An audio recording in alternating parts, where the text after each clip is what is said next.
हमारे पास एक पैसेज है, जिस पैसेज से रिलेटेड क्वेश्चन का हमें आंसर करना है। पहले क्वेश्चन को देखते हैं, उसके बाद फिर हम अपने पैसेज को मजीद डिटेल में देखेंगे। मगर एक जनरल आइडिया पैसेज का ये है कि जनाब जो कल्चरल वेरिएशंस हैं, कल्चरल नोशंस हैं, कल्चरल बिहेवियर्स हैं, उस पर यहाँ पर बात हो रही है कि जनाब आई कॉन्टैक्ट को किस तरह से कंसिडर किया जाता है डिफरेंट कल्चर्स में, इसी तरह से स्माइलिंग को किस तरह से कंसिडर किया जाता है डिफरेंट कल्चर्स में। तो यहाँ पर इस तरह की बात हो रही है। So let's see what's the question we have. The question is The British trainee felt that the people who want to be addressed as doctor must be, जो कहलाना चाहते हैं कि उनके नाम के साथ डॉक्टर लिखा जाए तो उन्हें इस तरह का होना चाहिए। किस तरह का होना चाहिए, आइए पढ़ते हैं। The British trainee maintained that anyone who wasn't a medical doctor expecting to be addressed as a doctor was disgustingly pompous and full of themselves. The German trainee, however, argued that the hard work of years in education put into earning that PhD should give them full right to expect to be addressed as a doctor. ठीक है जी, यानी कि जिसके लिए word doctor का इस्तेमाल किया जा रहा है तो जाहिर है कि उसने बहुत ज्यादा मेहनत की होगी, बहुत ज्यादा एफर्ट की होंगी, यानी उसके बगैर ये डॉक्टर का लफ्ज जो है इसके नाम के साथ कनेक्ट नहीं हो सकता। ठीक है जी, कंसीडर्ड इन सेल्फ इंपॉर्टेंट, जो शख्स अपने आप को इंपॉर्टेंट समझेगा, अपने ऊपर मेहनत करेगा, उसके नाम के साथ डॉक्टर लगाया जाना चाहिए। Option B is the correct answer. इस पैसेज में ओवरऑल बात हो रही है हमारे बिहेवियर्स की, जो कि डिफरेंट कल्चर में डिफरेंट तरीके से देखे जाते हैं, और डिफरेंट नोशंस की बात हो रही है कि जो अलग अलग कल्चर में उसका अलग अलग परसेप्शन एग्जिस्ट करता है। तो आइए क्वेश्चन को देखते हैं, फिर पैसेज को देखेंगे। क्वेश्चन में पूछा जा रहा है कि जनाब, if you are not sure how to address someone you should dash. अगर आप श्योर नहीं है कि आप किसी को एड्रेस कैसे करें तो यू शुड डैश, आपको डैश करना चाहिए। क्या करना चाहिए? Option A B C D. तो हम पहले पैसेज को देखते हैं, उसके बाद फिर हम इस क्वेश्चन के आंसर को जरूर जरूर देखेंगे। राइट, यहां पर हम देखते हैं कि लिखा हुआ है yes, while many continental Europeans and Latin Americans prefer to be addressed with a title, for example, Mr. or Miss, and their surname when meeting someone in a business context for the first time. Americans and increasingly the British now tend to prefer using their first name. The best thing to do is to listen and observe how your conversation partner addresses you. If you are still unsure, do not be afraid to ask them how they would like to be addressed. यानी वो किस तरह से address किए जाना पसंद करते हैं, यही बात यहाँ पर पैसेज में नजर आ रही है। तो ऑप्शन डी को देखते हैं, ask them what they would like to you to call. तो सर ऑप्शन डी जो है वो हमारा करेक्ट आंसर है। हमारे पास पैसेज मौजूद है, इस पैसेज में बिहेवियर्स और नोशंस की वेरिएशन पर बात हो रही है। तो आइए देखते हैं। There might be misunderstanding if an American smiles at a Russian business associate because the a Russian might think that the American is dash. There might be a misunderstanding, एक मिसअंडरस्टैंडिंग हो सकती है। किस तरह की हो सकती है मिसअंडरस्टैंडिंग?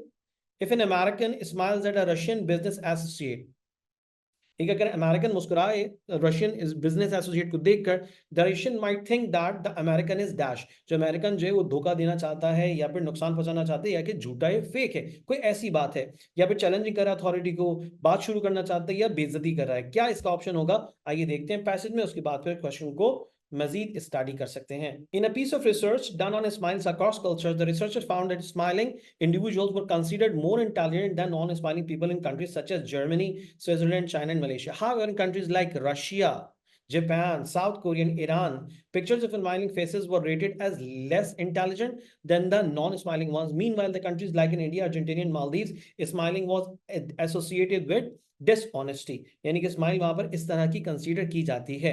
तो फिर यहां पर ऊपर भी देख लेते हैं, so called smile of respect is seen is as insincere and often regarded with suspicion in Russia. Russia में अगर रशियन किसी शख्स को देखकर कोई मुस्कुराएगा तो रशियन क्या समझेगा? रशियन ये समझेगा कि जैसे कि कोई उसको धोखा देना चाहता है। तो जनाब ऑप्शन ए इसका करेक्ट आंसर है, बीइंग फेक।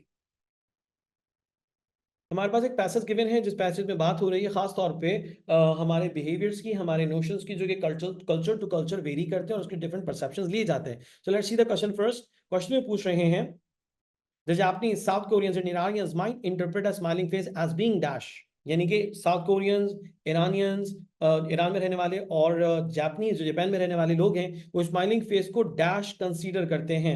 स्माइलिंग फेस को कंसीडर करते किस तरह से? Let's see in the passage. Meanwhile, in the countries like India, Argentina, Maldives, smiling was associated with dishonesty.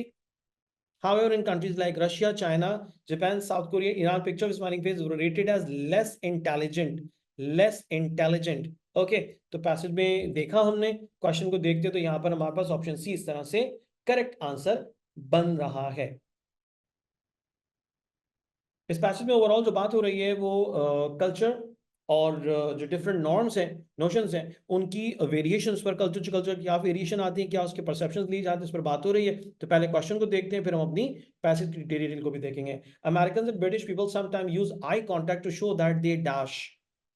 ठीक है, आई कांटेक्ट करते हैं ताकि वो डैश का इजहार कर सकें। एन अमेरिकन और ब्रिटिश पर्सन माइट बी, यहां से हम देखते हैं इस पैसेज को। An American or British person might be looking in their client in the eye to show that they are paying full attention to what is being said. But if that client is from Japan or Korea, they might find the direct eye contact awkward or even disrespectful. Okay यानी कि America और British में रहने वाला जो शख्स होगा, American होगा, ब्रिटिश होगा, तो वो आंखों में आंखें डालकर बात करेगा ताकि सामने वाले को एहसास हो कि हाँ, उसकी बात को पूरी तवज्जो के साथ सुना जा रहा है। तो सवाल भी यहाँ पर जो है वो अमेरिकन और ब्रिटिश के हवाले से है। तो जनाब ऑप्शन बी हमारा करेक्ट है। Are really listening to what is being said, option B is the correct answer. इस पैसेज में ओवरऑल बात हो रही है कल्चरल वेरिएशंस की, नॉर्म्स की वेरिएशंस की। तो आइए इसके क्वेश्चन को देखते हैं, फिर पैसेज को देखेंगे। क्वेश्चन में कहते हैं the last paragraph warns the reader not to. Last paragraph warn करता है रीडर को कि वो डैश ना करे। तो सर लास्ट पैराग्राफ क्या है, हमारे सामने है।